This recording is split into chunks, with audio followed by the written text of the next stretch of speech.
हामी आर्थिक वर्ष 2079-80 को अन्तिमतिर छौँ। इन्भेस्टरहरूले यो बेलामा लाभांश क्षमताबारे मापन गरेर इन्भेस्टिङ स्ट्र्याटेजी बनाउने गर्छन्। यो भिडियोमा यहाँहरू समक्ष थर्ड क्वार्टरसम्मको अवस्थामा कुन कमर्सियल ब्याङ्कको लाभांश क्षमता कति छ भनेर जानकारी दिन गइराखेको छु। यसको सूत्र हुन्छ कम्पनीको एनएफआरएस फाइनान्सियल रिपोर्टिङमा रहेको statement of distributable profit or लसको थर्ड क्वार्टरको distributable profit divided by number of share है। अनि यसमा रिटेन अर्निङलाई कसरी इन्क्लुड हुन्छ त्यो पनि म सेयर गर्छु। यो वर्ष एभरेस्ट ब्याङ्कको सबैभन्दा धेरै लाभांश क्षमता छ 31.44%, स्ट्यान्डर्ड चार्टर्डको 20.4,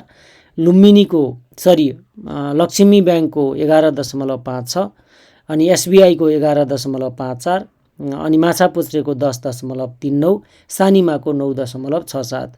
त्यस्तै यो वर्षको थर्ड क्वार्टरसम्मको रिपोर्टको आधारमा सबैभन्दा कमजोर लाभांश क्षमता चाहिँ जसले लाभांश दिन सक्दैन जस्तो देखिन्छ त्यो चाहिँ एडिबिएल, एसबिएल, निक्का, एसबिएल, एसआरबिएल, प्रभु र कुमारी ब्याङ्क रहेको छन्। यिनीहरूको चाहिँ लाभांश क्षमता एकदम कमजोर छ। त्यस्तै सिजेडबिआइएल, एनबिएल, पिसिबिएल, जिबिआइएमई, एनआइएमबी, एनएमबी, नबिल यिनीहरूको पनि कमजोरै देखिन्छ। अब यसमा तपाईहरुले एडिसनल अर्को एउटा इन्फर्मेसन नोट गर्नुपर्ने कुरा यो चाहिँ थर्ड क्वार्टरसम्मको रिपोर्ट हो।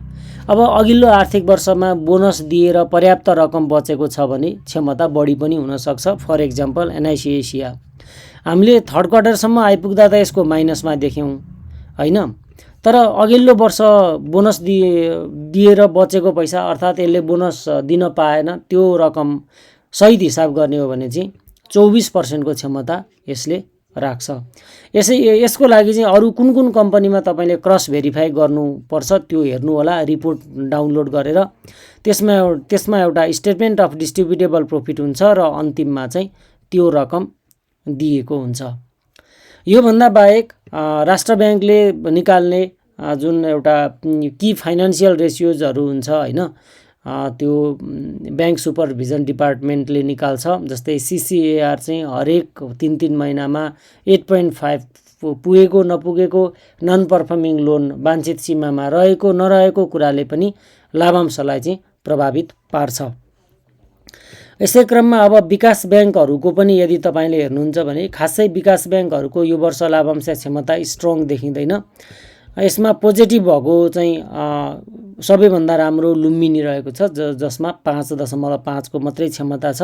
मितेरी डेभलपमेन्ट ब्याङ्क 5, साइन 4.61, केआरबिएल 4.44, जीबीबीएल ले 3.62 को क्षमता राख्छ भने एसएपी डीबीएल, सिन्धु, एनएबीबीसी, ईडीबीएल, जेबीबीएल, एससीडीबीएल, एमएलबीएल अनि त्यसपछि एमएनबीबीएल को डिभिडेन्ड क्यापासिटी चाहिँ माइनसमा रहेको देख्न सकिन्छ। अब यसलाई प्रभावित पार्ने अरु कुराहरु एक्चुअली फाइनान्शियल रिपोर्टमा रिटेन अर्निङको रूपमा कति पैसा बाँकी छ त्यो यदि धेरै छ भने यो माइनसमा हुँदा पनि कम्पनीले दिन सक्छ। यो कुरा फेरि कम्पनीको डिभिडेन्ड कल्चरले पनि तय गर्छ। फर एक्जाम्पल अब एभरेस्ट ब्याङ्कको लाभांश क्षमता एकदमै धेरै छ हैन, कमर्सियल ब्याङ्कमा हामीले देख्यौं। अब नबिल ब्याङ्कको थोरै छ। अब डिभिडेन्ड कल्चर, डिभिडेन्ड लगानीकर्ता प्रतिको लोयल्टीको हिसाबले नबिलमा अहिलेसम्म क्वेशन गर्ने ठाउँ भेट्या छैन। मतलब उसले जति उसको पे आउट रेशियो बरु 100 नागेको छ तर उसले दिइराखेको छ भनेपछि डिभिडेन्ड कल्चरले पनि त्यो कुरा चाहिँ अलिकति फरक पर्न सक्छ। अनि यो क्यापिटल एडिकेसी रेशियोले पनि फरक पार्न सक्छ।